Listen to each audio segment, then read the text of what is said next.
Muy bien, continuamos aquí en Portada y vamos a conversar ahora con Fernando Tuesta.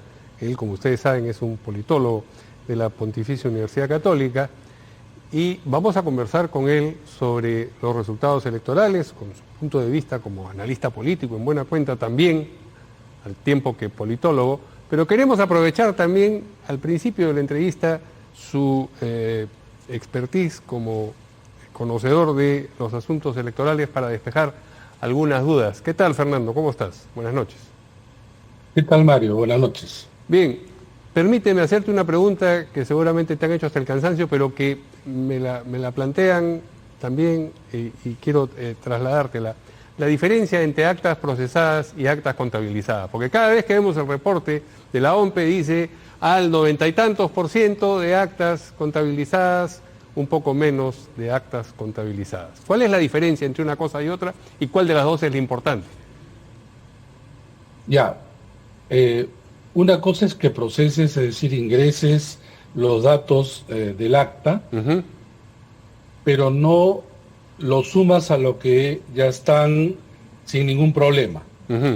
Estas actas son las que tienen algún inconveniente. Por ejemplo, es un acta que ha tenido, digamos, una impugnación de voto, o hay un error material. O sea, la diferencia entre las contabilizadas y las procesadas son estas actas con problemas. Así es. Okay. Esas actas pasan al Juzgado Electoral Especial, resuelve, regresa y ya se ingresa toda la información y se contabiliza por eso, ¿no? Ok, entonces los resultados que estamos viendo corresponden a las actas contabilizadas. Nos dicen cuántas hay procesadas, pero los porcentajes que vemos corresponden a las contabilizadas. Es decir, va a llegar un momento en que la OMPE ha ingresado todas las actas. Así es. Pero en realidad no es el real 100% porque falta resolver contabilizar, sí. Así es, estas actas que pasan a los jurados electorales especiales. ¿Puedes hacer un estimado de, yo te estoy pidiendo que especules nuevamente, un estimado de cuánto le puede tomar al jurado llegar al 100% de las actas contabilizadas en el ámbito presidencial concretamente? Es un tanto difícil porque es suficiente que falte una para que no se cierre.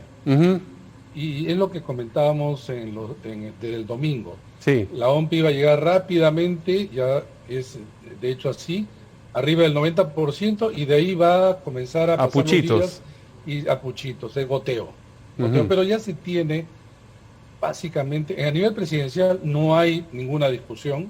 A nivel parlamentario podría ocurrir esto donde de repente tú pierdes un escaño y lo gana el otro en una circunscripción, con lo cual incluso podría ocurrir que un partido ya deje de estar entre los que se reparte y eso cambia en todos los otras circunscripciones. Todo el cuadro, claro. Porque se retira el partido de todas, digamos, la posibilidad de ingresar a conquistar escaños. Entonces entiendo que para ti está claro que el segundo lugar lo va a ocupar Fuerza Popular, que por cerca que estén los otros dos candidatos o las otras dos candidaturas, Renovación Popular y Avanza País, no van a llegar a morder, digamos, esa posición. Mira, se puede observar tantas elecciones y el trabajo de Ipsos que nos ayuda mucho. El sábado ya se sabía que Pedro Castillo pasaba a la segunda vuelta. Sí. La duda era el sábado, Keiko Fujimori o los otros dos candidatos, aun cuando Keiko Fujimori con mayor posibilidad. Boca de urna, cuando dieron boca de urna dije los dos pasan, y ahora me ratifico, los dos son los que van a pasar. Ya el conteo, no rápido, sino el conteo de la OMPE. Es como si tuvieras una muestra de 93, no me acuerdo en qué porcentaje están, a nivel nacional. Eso no se mueve. Sí, se mueve. Contabilizadas céntimas. Creo que están en 91 punto algo, contabilizadas. Sí, bueno, sí. Eso es un montón. Bien, después de un acontecimiento como el del domingo, pues, se demora, digamos, la humareda que provoca el evento en asentarse y en dejar ver cómo ha quedado el panorama nuevamente. ¿Cuándo crees tú que va a comenzar a producirse el alineamiento hacia un lado y hacia el otro de quienes estaban en posiciones distintas hasta ahora? Mira, en el Perú una cosa es que se alineen los dirigentes o candidatos Ujú, y otra el elector. ujú, claro. Los partidos no tienen un voto cautivo que lo puedan reorientar, Sí. reorientar. El único partido históricamente fue el APRA hasta la década del 60. Después ya no. Más aún los actuales partidos. Habrá un grupo que evidentemente siga, digamos, no sé, pues uno de los candidatos o más dicen, nosotros hemos decidido apoyar a fulano. Es obviamente un apoyo político importante, pero no necesariamente los que votaron por él en primera vuelta No, van a hacer claro, lo que diga, claro. ¿no? Es más, ya Ipsos hizo simulaciones diciendo más o menos lo siguiente. Por ejemplo, sacaba un candidato, no sé, digo al azar, eh, no sé, pues López Aliaga. Sí. ¿Qué pasaría si es que no postulara? Y la gente decía, escoge entre el resto. Y no escogía inmediatamente a Hernando de Soto, Fujimori, se distribuía entre varios, Ujú, incluso entre Keiko Fujimori y Verónica Mendoza, ¿no? Que parecen como el agua y el aceite. así es. Entonces, los perfiles que muchas veces uno cree que se manifiestan en el voto no son tan claros, digamos, No son cartesianos en su... no son intercambiables, sí, ¿no? Contra claro. los del vecino, o el Ujú. vecino. O sea, por lo que la lógica sugiere es que un voto más o menos orientado en el mismo sentido se reacomodará hacia lo más parecido. Eso no necesariamente ocurre, es lo que nos está En diciendo. todo caso, no en las proporciones que muchas veces se cree, ¿no? Ujú, Y que muchos otros candidatos dicen yo te vengo a ofrecer mi apoyo y casi todos mis electores, y eso no es cierto, ¿no? ujú. No pueden. De cualquier Es un forma, acto, claro, político, ¿no? los gestos que hacen quienes pasan a la segunda vuelta de acercarse a otros sectores dan por lo menos una imagen de amplitud, de ensanchamiento, digamos, de la base política. Por lo menos esa Sin función duda. cumple. Sí, claro. Mira, se van a tener que manifestar, ¿cuántos? 17, perdón, 16. 17 partidos, porque FREPAP no tuvo candidato a la presidencia, Sí. pero dirá algo en su momento, ¿no? Claro, los más significativos son los que tienen una concentración de votos mayores, ¿no? Ujú. Pero todos van a tener que manifestarse de una u otra manera. Algunos dirán por Pedro Castillo, otros dirán por Keiko Fujimori, y algunos dirán hemos dejado a la militancia, La mayoría, a los seguramente, electores, ¿no? Sí. que escojan según sus criterios, ¿no? Ujú. Y en el fondo los más sinceros, ¿no? Porque quizás no saben que no pueden dirigir ni orientar el voto. ¿Qué organizaciones de las que han participado te imaginas tú alineándose con Pedro Castillo? Digamos, la asociación inmediata es Juntos por el Perú. ¿Te parece que eso va a ocurrir así, que es una ecuación que ya está resuelta? No, No.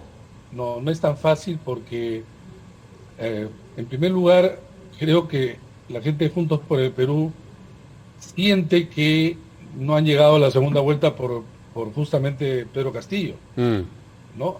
Yo creo que en el peor escenario pensaban que no llegaban, pero iba a ser una suerte de Goyo Santo del 2016, sí. pero no que le arranquen votos y los superen y los casi más del doble, Mm, ¿no? sí, más del doble, Ahora, ciertamente. claro, van a tener que, en todo caso, digerirlo todavía. El trago amargo, dices tú. Ha dicho el trago amargo. Sí. Sin duda el trago amargo.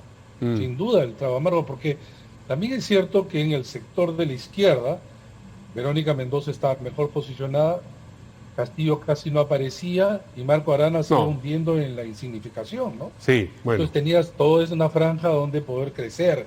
claro. Y de repente eso no es así, sino muy por el contrario, incluso superada largamente Verónica Mendoza. Y UPP también ha sido, digamos, Claro, se ha desvanecido, claro, ¿no?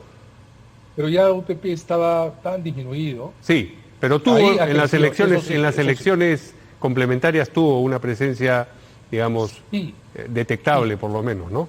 pero esta es una hipótesis, Por favor. para mí, Sí. PREPAP y UPP ingresaron al Parlamento porque no era una Elección no era presidencial. una elección general y presidencial. ¿Cómo es lo que ha ocurrido? Ujú. ¿Cómo es lo que ha ocurrido?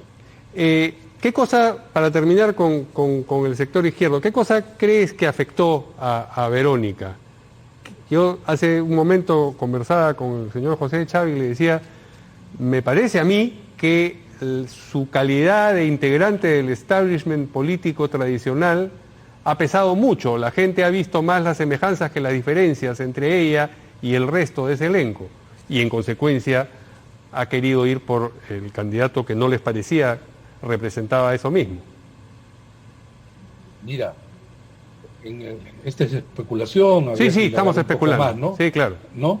Por supuesto. Pero en el caso de Verónica Mendoza, ella mantenía un nivel de intención de voto durante varios meses. El tema es que se creía que podía crecer ya en la última quincena. En el tramo final, sí, y no ocurrió. Claro, porque en el debate, ella como Keiko Fujimori fueron, digamos, las más solventes, ¿no? Sí. Tú tenías una candidata, en ambos casos en realidad, pero en este caso Verónica Mendoza, ya con más experiencia, ¿no? Que tenía pues un discurso coherente dentro de lo suyo, ¿no? Y salía de ese entrampe que era el tema de Venezuela, ¿no? Hablaban también sobre el tema de las nacionalizaciones, dejando de lado, es decir, quisieron ir hacia el centro, ¿no?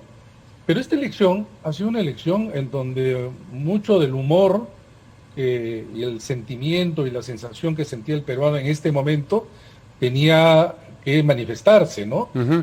Y esto lo expresó mejor Pedro Castillo. Uh-huh. Es decir, tenemos, aparte de la desafección de 3 décadas, todo lo ocurrido en el último quinquenio y desde marzo, con el tema de la pandemia, donde tanto desde el gobierno como la oposición no solamente no se ponían de acuerdo, sino que parecían tan distantes del dolor y el momento que pasaban la mayoría de los peruanos.